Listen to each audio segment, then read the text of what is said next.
Stay connected to your community and save. Just 99 cents a month gets you 3 months of unlimited access to Inform.com. Visit Inform.com/subscribe and get your first 3 months of news for only 99 cents a month. How rescuing a drowning dog eventually led this Minnesota actress to Happy Days fame. Hi, this is Tracy Briggs, and welcome to Back Then. In the category of Best TV Moms, she's right up there with June Cleaver and Carol Brady. Marion Cunningham, or Mrs. C, to generations of us who grew up with Happy Days, combined the sweetness of cotton candy with the power of a 57 Chevy. Case in point, she was the only person allowed to call the Fonz by his given name, Arthur. Marion Ross played Mrs. C to perfection from 1974 to 1984, becoming the kind of star she only dreamed about as a little girl growing up in Minnesota. Ross was born in Watertown, Minnesota in 1928, the second child of Gordon and Ellen Ross. Gordon, who was originally from South Dakota, worked as the manager of a power company in nearby Waconia, where the family lived. Marion's mother, Ellen, who was originally from Saskatchewan, was a school teacher. When Marion was 5, the family moved to Wilmer and then to Albert Lea in 1936. It's not surprising that a childhood living in the land of 10,000 lakes meant Ross made vivid memories of days spent in the water. At 92, she's fully retired and no longer doing interviews, but she previously told Minnesota Public Radio, "We were in that water all the time since we were junior lifeguards. We were only like 12 or 13 years old, worked in the bathhouse, rented out bathing suits, little woolen bathing suits." She told Senior Perspectives magazine the fun extended into winter as well. She said, "I remember how much I loved the snow. I was very energetic, and I always wanted to be the one to go out and shovel the snow.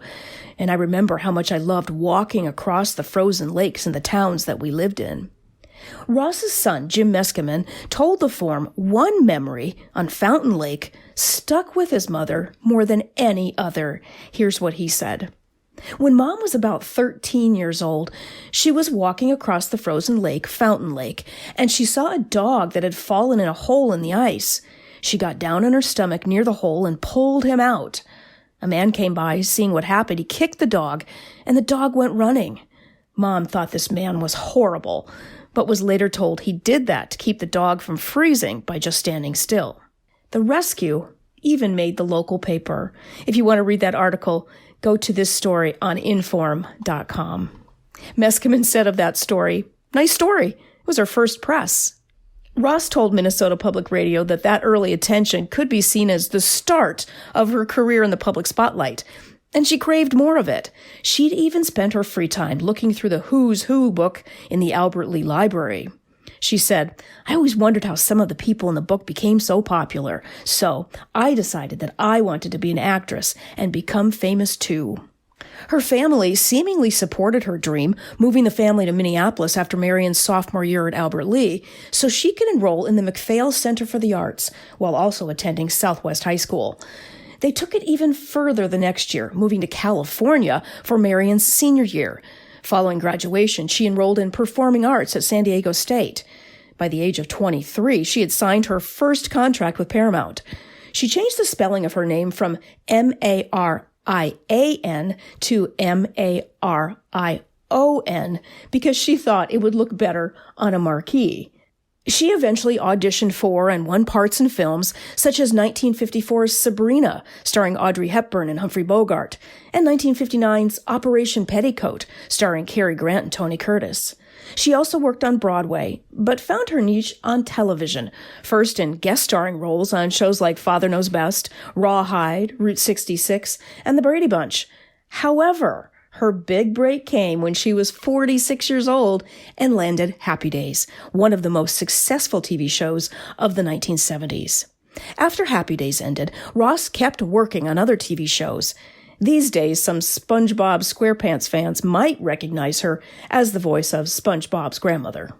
Despite her success, Ross didn't seem to let it go to her head. Her publicist, Harlan Bowl, who helped with this story, calls her a sweetheart who takes time for everyone. And that has also meant trips back home to Minnesota. In 2008, Albert Lea city officials voted to change the name of the Albert Lea Civic Theater to the Marion Ross Performing Arts Center.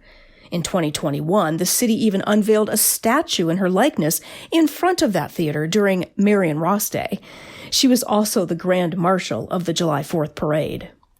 At the time, Ross told Minnesota Public Radio that she was impressed that her hometown wanted to bother with her after all this time. She said, "I think it's just really extraordinary because I want everybody in the world to know about Albert Lea, Minnesota. It's a small town, but it's a wonderful place to have grown up and gone to school. I had a wonderful and memorable childhood in Minnesota." Over the years, she's also taken time to drive back to Wilmer to visit the grave of her sister who died in 2017, as well as do appearances and sign autographs for her 2018 book, My Days, Happy and Otherwise. She says, "It was so nice to come back to Minnesota. The people are so gracious and friendly." Well, Miss Ross, we Minnesotans could say the same thing about you. Thanks for joining me on Back Then. I hope you'll join me again next week. Get reliable and accurate local news with Inform.com. Inform.com is your trusted local news source with journalists dedicated to keeping you informed about what's happening in your community. Visit Inform.com now.